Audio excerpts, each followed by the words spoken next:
Very nice introduction. I want to do some thank yous as well. Many of us have admired Fraser's practice and teaching over the years. And many of us also know how much work, just sheer time, goes into organising something like this event.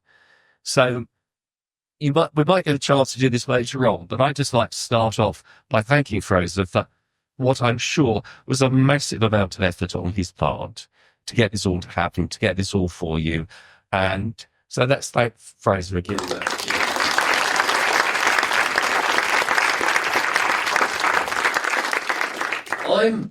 I'm here to talk to you who are, in a way, beginning your journey in typography. I know that lots of you here are teachers and experts. You know all this stuff. It's in your bones. So try and think back to your former selves. Try and think back to when you first came to an event where you heard it was about typography and you weren't quite sure what that was. And yet it somehow grabbed you. So this is me. And my talk is called How Does Typography Work?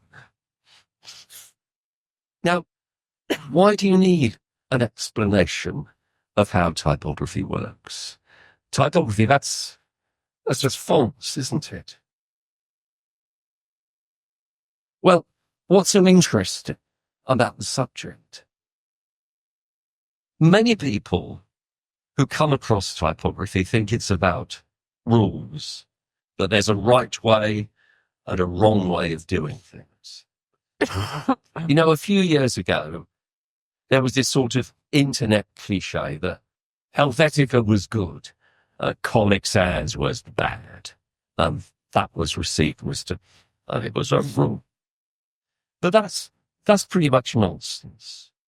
Let's forget rules. Let's forget telling you how to do things and go back to basics. Let me suggest that you already know, however inexperienced you are as a typographer, you already know an awful lot about the subject. So 2 things that everybody knows about typography. The first is that you're an expert reader. The fact is you can decipher these marks on a page and make sense out of them. For example, if I present you with only half a line of letters, you might be surprised at how easy it is for you to read it. Of course, it matters which half of the line I show you. In English, in the Latin script, there are more letters with unique, distinguishable shapes above the midline than there are below. So if I show you the bottom half of a similar line of type, you may not find it quite so easy. Do you want to know what it says? The second thing you know, you're inherently attuned to the meaning of typography. You perceive a lot about design even before you start reading. It's a visual world. We only have the immediate impact of a document, whether it's on print or on screen, the immediate impact of it on our eyes with which to form a judgment, and we rush to judgment. As a result, we're experts at doing this. We infer meaning. We infer meaning even when none exists. So how do we know this? We can look at research that's been done into reading. This has identified some of the rhetorical associations that readers make when they're confronted with unfamiliar documents. So in this experiment, readers were presented with linguistically meaningless text in carefully designed layouts, such as this. So it looks like a real document, but the words are just an approximation with English. And the readers quickly made quite specific assumptions about the document for its appearance alone. They responded to questions about the likely ease of reading, the degree of factual content, and the potential usefulness of each document, even when they couldn't actually read the text. So what were they responding to? Essentially, they were identifying the meaning of particular graphic elements. In particular, they thought the style of rules from boxes around text and pictures indicated the tone of voice of the document. So, light rules and boxed elements were taken as indicators of seriousness, as in this web page. But when they saw documents where the rules and boxes were heavier, angled, coloured, or irregularly shaped, these they associated with sensational content. The results of this research confirm that readers respond to the rhetorical functions that assign as soon as they set eyes on a document.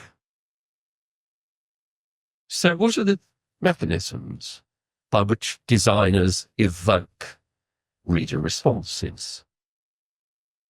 A hint, it's not all about fonts. If typography were only about choosing typefaces, the designer's life would be wonderful. It would be so easy. We just wake up in the morning and decide which particular alphabet appealed to us today, and we would use it. I don't know whether these are your favourites. I'm not even sure if they're any of my favourites, but there you go. But typography is more than fonts. It's really about the totality of design for reading. As Fraser replied in his introduction, it's a set of visual choices. Visual choices designed to make a written message more accessible, more easily transmitted, more significant, more attractive. Now, I'm not dismissing typeface choice, and I loved all those essays. Selecting the kinds of letters to use for any piece of typography really is an important design decision, because it can have an impact on all of these aims. Some types are more legible, some are designed for particular technologies, and some strike us as having intrinsic emotional associations. But I'm not going to get sidetracked into fonts quite yet. Let's turn to something else that's really basic. Let's consider the difference between spoken and written language. Spoken language is resolutely linear. Speech is a continuous stream of sounds which you, the listener, decode into words. That's why the order of words is so critical to meaning. And that's why we think Yoda backwards speaks. To demonstrate the linearity of spoken language as we perceive it, here's part of the BBC schedule forecast for inshore waters as we hear it.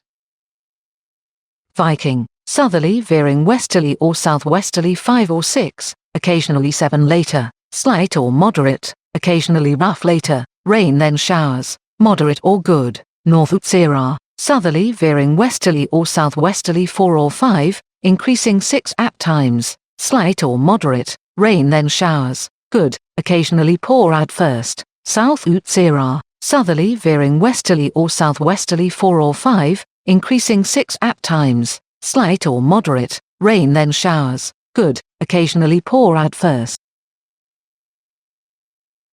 Okay, so eventually we heard there the flow of words does the shipping forecast. They don't seem to be normal sentences, do they? And I know I did that. I created that deliberately in a computer-generated voice, but it's slightly displaced from normal conversational language. There are these words in a regular repeating pattern. Adjectives which are quite ordinary, good, fair, slight, seem to be imbued with specific meanings that are far more precise than they are in ordinary speech. Now, some people think that listening to the shipping forecast is a mesmerizing and even calming experience. Perhaps it's this patterned use of ordinary words read in a deliberately neutral voice at a steady pace that makes listening to the shipping forecast so attractive to us landlubbers. Yet, if you were on a boat at sea, you wouldn't be listening to be calmed or mesmerized. You'd be listening out for the name of the sea area in which you were sailing so that you can extract the weather data that follows. And because these inshore mariners are used to the format of the shipping forecast, they can perceive the pattern behind the stream of words. They mentally insert the missing labels for the data that they're hearing, knowing that the order is wind, direction, speed, sea state, weather, visibility. Now, those of us who are not in peril on the sea can't immediately grasp this. To understand the structure of the data, we need to visualize it. If we graphically transform this linear verbal sequence, then we should be able to extract the data from it. First of all, let's try setting it out as a list.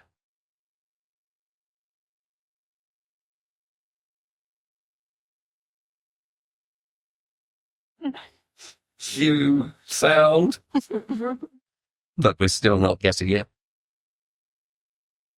I might read it for you. Viking, southerly, veering westerly or southwesterly, 4 or 5, occasionally 7 later. My voice isn't neutral enough.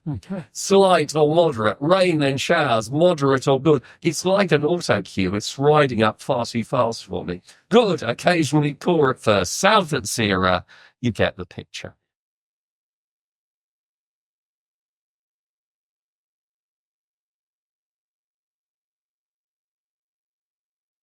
As we can see, this very plain presentation doesn't help us a great deal.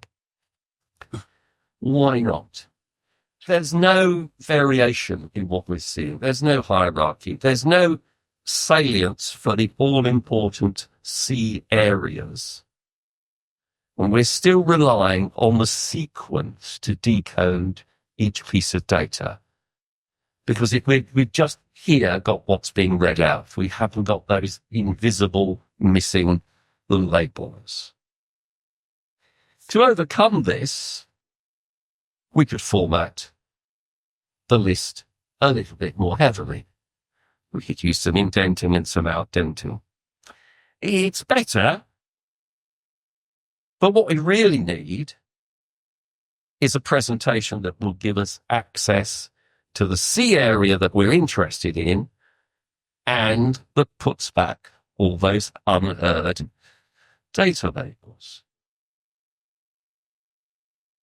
Southerly veering westerly or southwesterly 5 or 6, occasionally 7 later, slight or moderate, occasionally rough later, rain then showers, moderate or good, north at Sierra, southerly veering westerly or southwesterly 4 or 5, increasing 6 at times. Slight or moderate, rain then showers, good, occasionally poor at first, south at Sierra, southerly veering westerly or southwesterly 4 or 5, increasing 6 at times, slight or moderate, rain then showers, good, occasionally poor at first. Okay, so at last everything works. The table demonstrates two of the advantages of visual language over spoken language: simultaneity and accessibility of information. At last, we're getting somewhere. At one glance, we can see the overall structure of the forecast. We can then focus on the data that is specific to a single sea area by reading across a row, but unlike that list, we can also compare specific conditions in different areas by reading down the columns.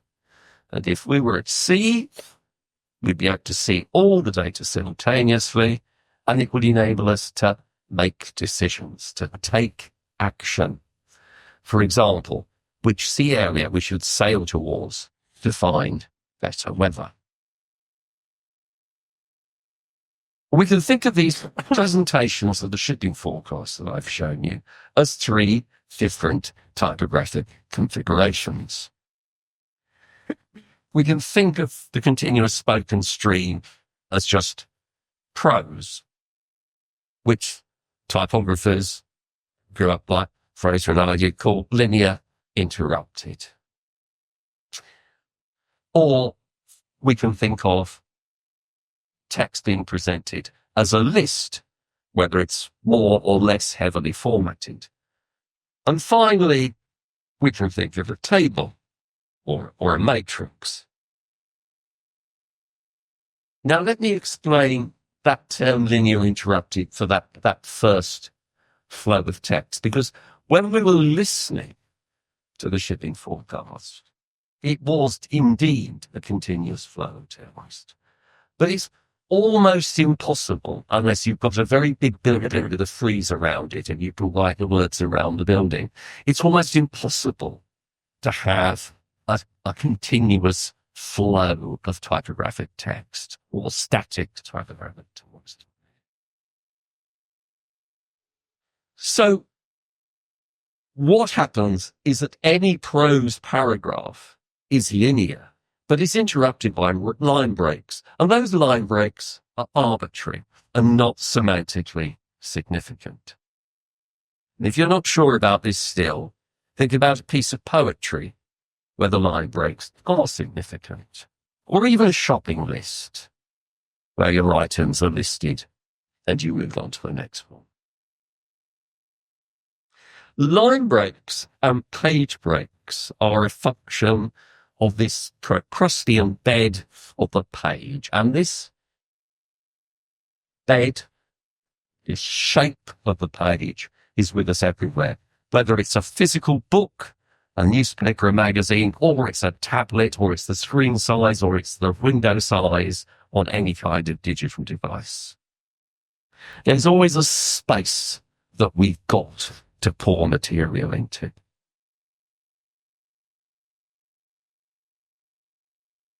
Ideally, the shape of that window is determined by the maximum length of line that we can comfortably read, around about 70 characters, and also by the maximum size of page that we can comfortably hold or display on the screen.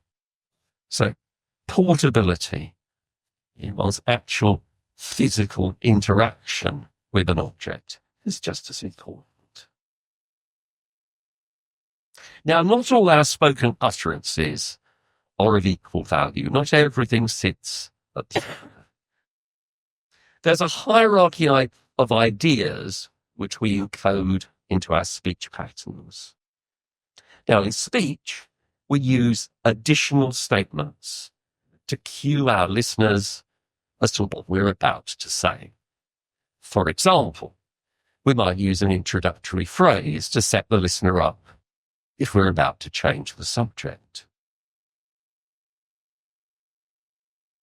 An introductory phrase such as, "I'll now turn to the weather," can, if you think about it in written language, be translated into a heading.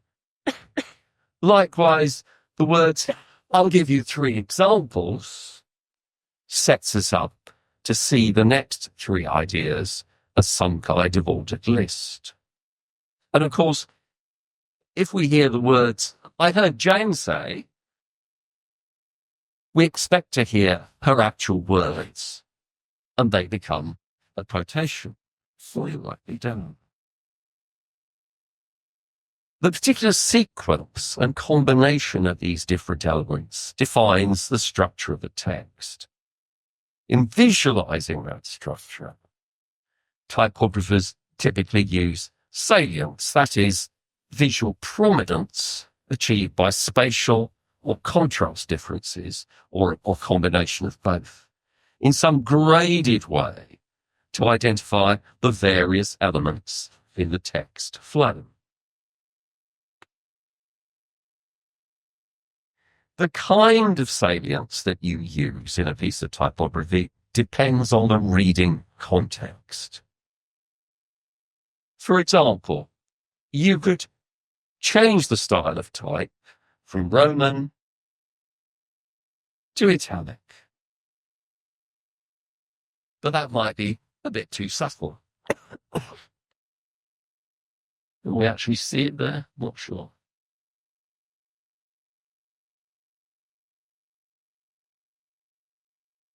Making some elements bolder than others is a more reliable way of drawing the reader's attention.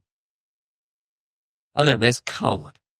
But remember, colours function differently on paper and on screen.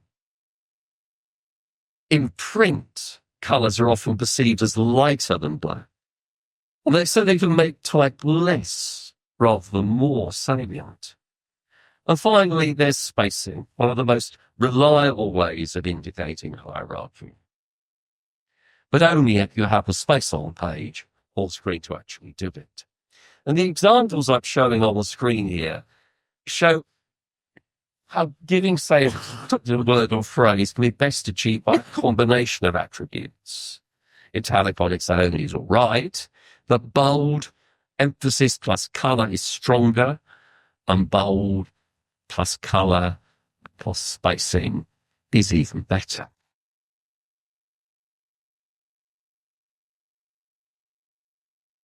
In the 1920s, the Gestalt psychologists in Germany set out principles of perception that explain why many of the conventional typographic presentations of hierarchy work.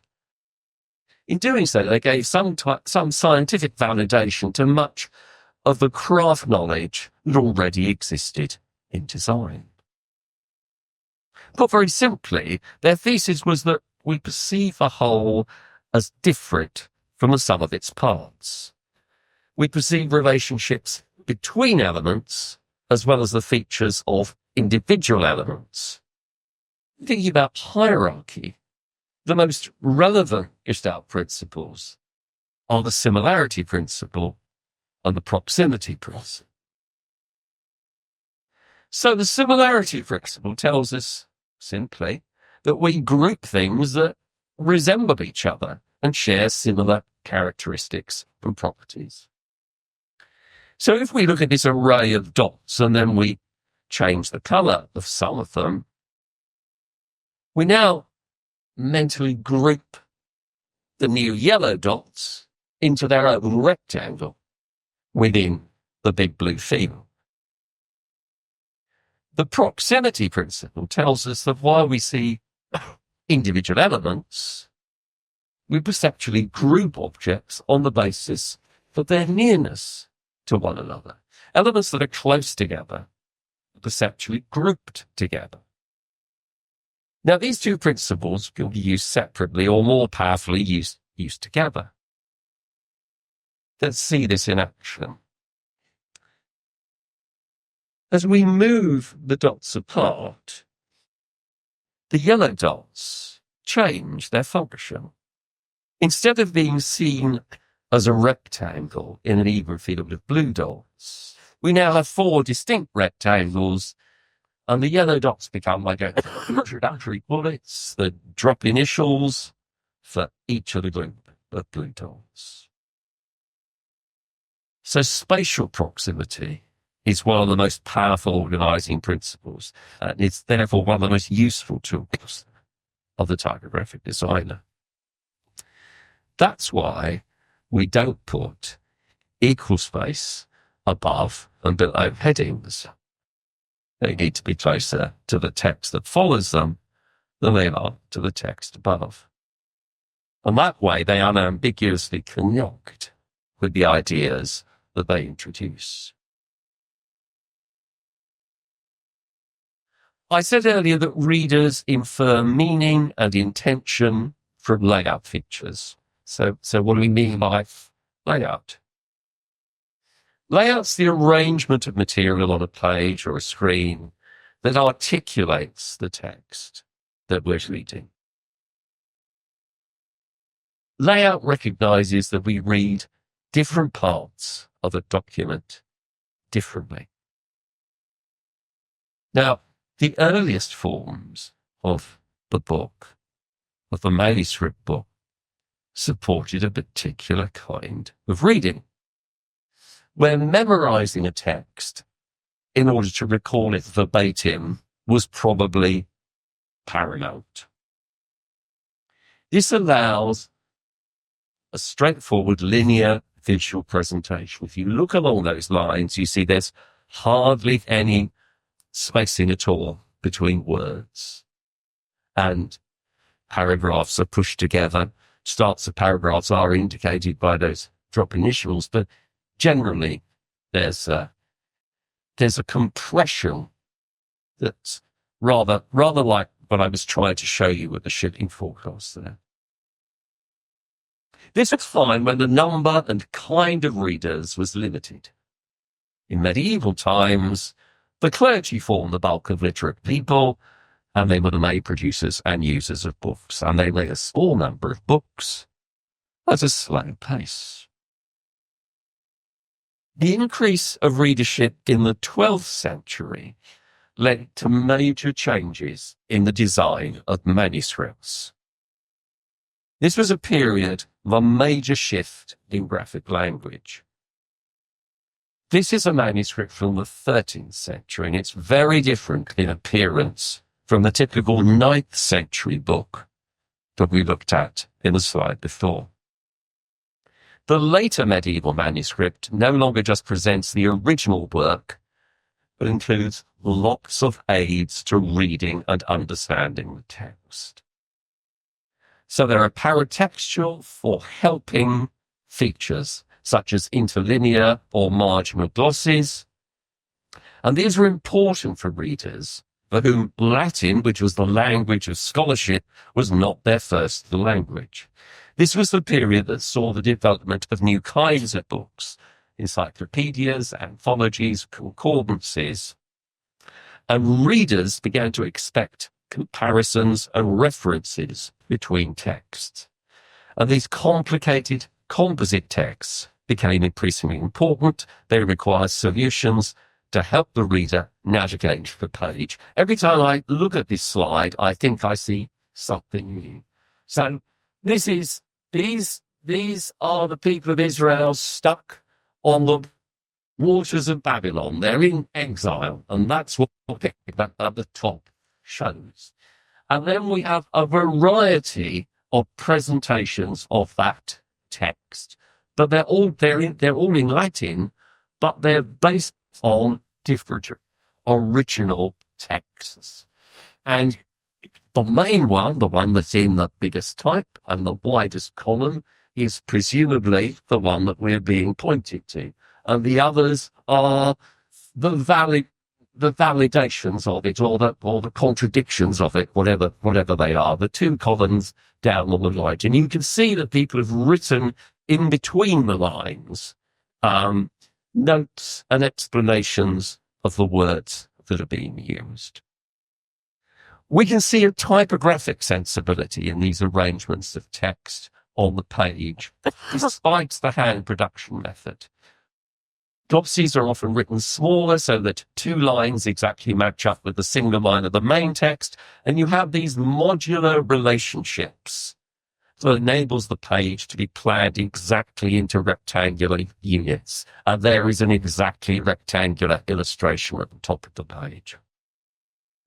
Modern readers are often puzzled by certain features of medieval manuscripts. There's this thing called the hierarchy of scripts, where you change from different kinds of capitals and then you end up with lowercase for the main running text. There's also the alternation of colours that are used for drop initials, alternating typically red and green or red and blue. And this alternation sort of puzzles modern readers, I think, because we're used to colour coding where each colour is assigned a function. If you look at the London Tube map, you see that exactly. Whereas a medieval scribe would be saying, this is a drop initial, and you know it's a drop initial because it's either red or blue. And I'll just alternate them because that's the nicest way to do it. So you have to shift yourself into a slightly different place to appreciate the graphic presentation of a book from several centuries ago. But so many things about that page strike me as being entirely valid for the kind of multi-column illustrated book or magazine layout that we might be doing today. Making book pages where there are lots of elements to include, text, headings, illustrations, quotations, footnotes, is not an easy task. And designers respond to this challenge, especially combining text and images, by using a number of strategies. This is one that Fraser didn't mention. I think you didn't, and that's the grid. And there is this famous statement, typography is a grid. Grids offer ways of introducing modularity and allow us to use, for example, size as a schematic indicator of importance, of hierarchy, and also a naturalistic indicator of scale. So this is a very simple, banal double-page spread. So imagine you're designing a catalogue of paintings. You have to include a reproduction of every work by the artists in an exhibition. And when it comes to reproducing the images, you have to make a decision about the scale of reproduction. How do you do that? Should the paintings be sized by importance? Here's the masterpiece. Here are the also-rans. Okay. Trouble is with this is that the picture's size on the page isn't related to the actual size of the picture, or perhaps to the amount of detail in it. We've made a masterpiece very big, lovely if it's got lots of detail, but if there's lots of detail in the also-rans, we might not be able to see it. Should we kind of just ignore making a decision and just let the shape of the page determine that things are one column wide or full page wide? This is the sort of decision-making that often happens in sort of the automated makeup of journals, where images are just pumped out to fill the space available, and there's kind of no design intelligence going on. Or should they be sized in proportion to the actual dimensions of the paintings themselves? And this produces, as you can see, quite a different result and quite a different approach to how you're thinking of spatial arrangements on the grid. So large and small canvases are reproduced in proportion. This is the solution that the designer Derek Birdsall rightly promoted, this proportional system, because this kind of worked for the kinds of catalogues that he was designing. But it's not the only solution. Say you simply had to have an image for every single item in the collection in the National Gallery or whatever. You simply couldn't do this in a practical sense in a printed book. Even equally sized postage stamp images would be better than nothing. So solutions have to be valid in the particular circumstances that the reader's going to use the designed object. Another decision that you're going to have to make is whether to regard pages as simply arbitrary divisions. In other words, we've just moved up a level from the arbitrary decision at the end of a line to an arbitrary decision at the end of a page. And obviously, if you're reading a novel most of the time, the page breaks are just where you literally turn the page. You don't take any action at the end of the page. Pre-existing texts are difficult to arrange so that page breaks match sense units. You wouldn't want to read a novel where the whole of the chapter was squeezed into 2 pages just for the sake of it. But you can, of course, think of pages, page or multiple page units as mapping to the semantic units of the text. So the boundary of the page, or a double page spread, or other multiple, is the boundary of the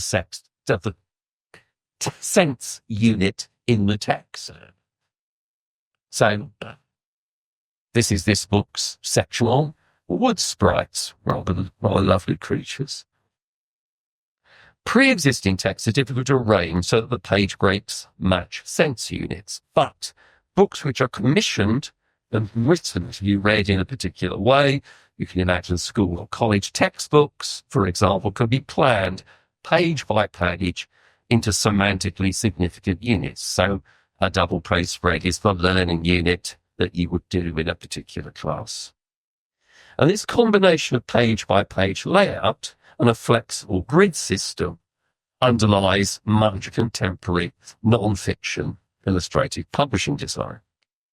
So together, these concepts of how the organization of thought in language can be represented by configuration, that is, whether we use prose, lists, tables, how hierarchical relationships with a text can be visually represented, and the organization of page layout, these, to me, are the heart of typographic design.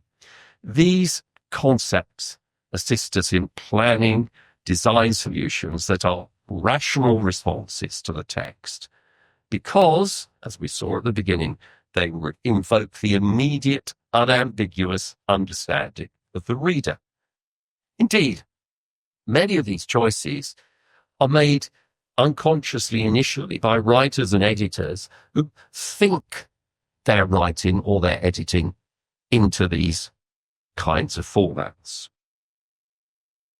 I said earlier that choice of typeface or font really is important, and you may be surprised that so far I haven't talked about typeface choice except to discuss whether type should be regular, italic, or bold, or larger, or smaller. In the West, we have a myriad of typefaces to choose from, even though they can normally be slotted into a relatively small number of categories. In fact, we're tremendously lucky to have such a nuanced type palette to work with. Until relatively recently, at least in terms of print, most of the world did not. We use the Latin alphabet or script, and it has a 500-year typographic history. Most of the world does not. And many languages have had a much shorter period of typographic standardization. I must stress here that I'm talking about printed things, not about calligraphy, manuscripts, what you see on buildings, and so on. Over 500 years, we got used to reading disconnected letters in print rather than joined up writing that we do by hand. I don't even know to what degree joined up writing is actually taught in schools anymore. In many South and Southeast Asian languages and in Arabic, joined up writing is still a cultural requirement. It's the way the script works. Not only do the letters join, but as they join, they often change shape. So in Arabic, the lam and the aleph don't sit side by side, as I've had to fudge this to actually make them sit side by side. They naturally combine into a ligature. And the shape of that ligature varies depending on whether it stands alone or if it's within a written word. I love these signs. I'm sorry I cut off the bit of halloumi ahead.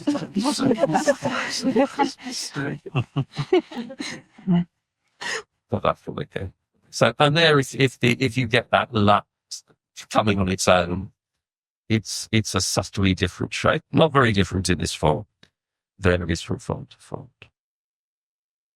One area where technical developments in typography have really empowered readers on a global scale as in languages that use scripts other than Latin. Attempts to mechanize these scripts in metal type are often detrimental because flowing script-based forms,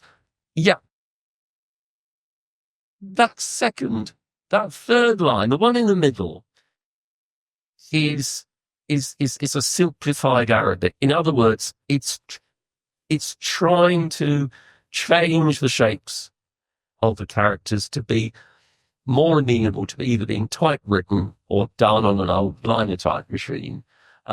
Because this is a digital version, the digital version is much more subtle than the hot metal version. The hot metal version really did an awful lot of damage to the shapes of the letters.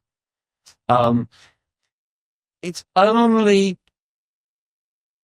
flowing script-based forms were often not amenable to being cast on rectangular pieces of metal.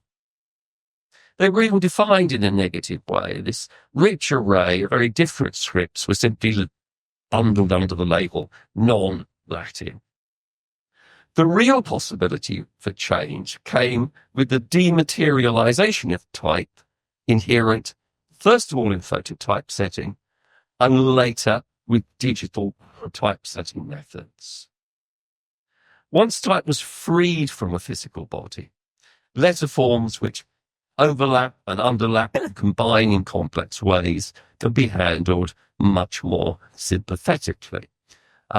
So you can see these are all digital fonts, and you can see that the classical Arabic at the top is a plausible. It has a plausible relationship to the calligraphy. Just to show you how complicated life used to be, this is Fiona Ross's lovely image of all the little tiny bits of metal that had to be effectively kind of stuck together to set just a single character in Bengali. So that's what we've managed to get away from. For this to happen, you need two technological processes. One, the mapping of the world's scripts to the Unicode standard so that there's a common digital address for every character and component. And secondly, the development of text shaping engines that kind of act like algorithms to recognize character sequences and select the correct component or correct form, the correct character, and position each component correctly. So it's as if all this is being done seamlessly behind the scenes. You just type two characters and back, they come out right. In this way, character selection can be automated so that composition systems render the correct sequence of characters in any required context. And scripts which were nearly impossible to render using metal type, or where the shapes of characters were grossly distorted by metal type, have been given a new lease of life online through digital technology. Some have a greater variety of typographic presentations on digital and mobile devices than was ever possible in conventional print, certainly metal-based print. Which brings me on to my final point. What media do we need to learn to design for? Is print dead or dying? Perhaps not, is my answer.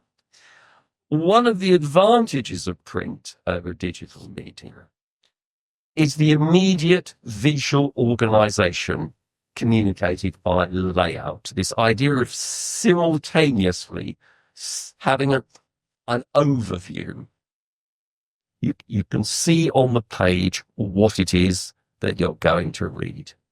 Let's compare a printed newspaper page with the equivalent story on the newspaper's website. Web pages obviously offer rich media content, but they can be much less good at visually organizing material for the reader. The printed newspaper spread can organize many related items simultaneously. So here we have a kind of flavor graphic, which is the picture of the deep freeze, the snowstorm, to get this idea of the economic freeze. We have some data graphics here at the bottom, which demonstrate what the nature of this economic crunch is going to be. We have a little sidebar at the bottom there where we have the ways that I think the economic problems are going to impact on different parts of the economy. And then we have some commentary up on the top right-hand corner. So it's for what looks like a very simple newspaper page. It's actually really multimodal. It's functioning on a whole set of levels for you to choose how you're going to read it. And this is all I could find for that page on the Guardian Online, which is the piece by Barry Elliott.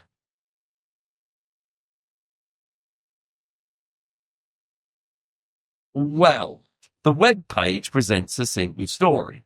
Now, the items on the right, the two right-hand columns, are supposed to be related, but actually, when you look at them, most of them are just generic links to other economics or politics stories, i.e. they're not connected in the way that the layout of the page is connected, or they're advertisements. There are many more distractions and diversions for the reader on the web page than the single advertisement which interrupts the printed page and is in a discrete position in the corner. You can block it out of your mental view. So you can question what the readers gained or lost in shifting between these presentations. The digital interface is almost always a problem. Despite the fact that there are now a lighter touch framing of content by the latest operating systems. We used to have boxes and rules around everything. The visual richness of print is difficult to combine with the interactivity of the digital realm. So here's a beautifully rendered data graphic by Richard Saul-Werman. So this is a large printed broadsheet.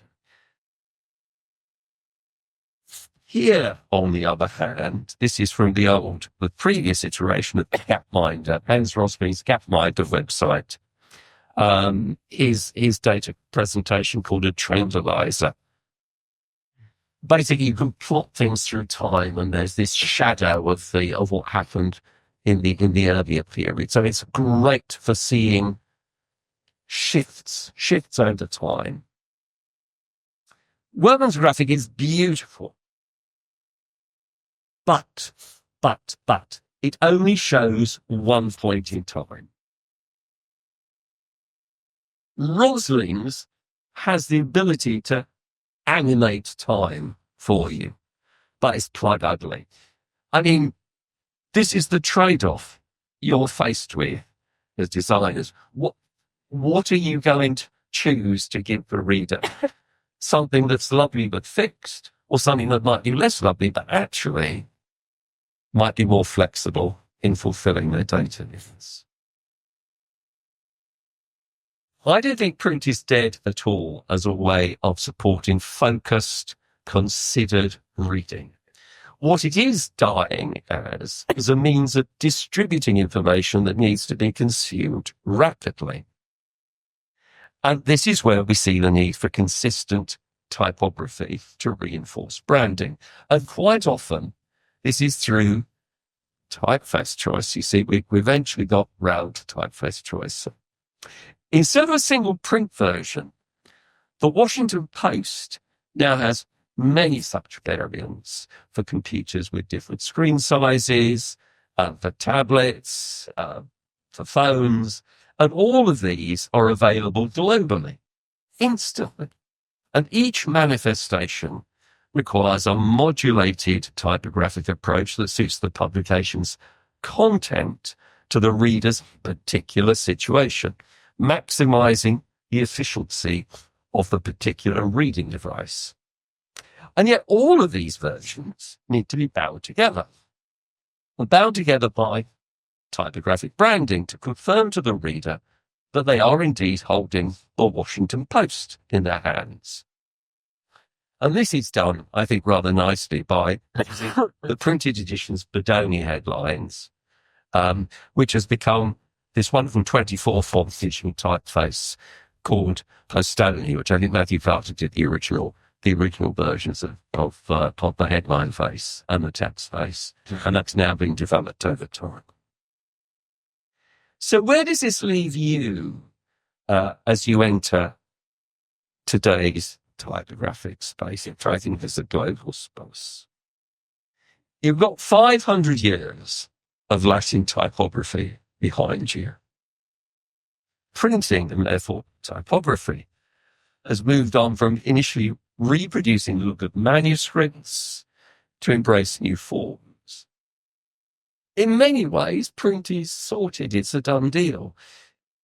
The ongoing challenge for typography, and indeed for you, is as the century develops, to create digital publications that rise above the generic or the technologically determined, to be genuinely at the service of the reader.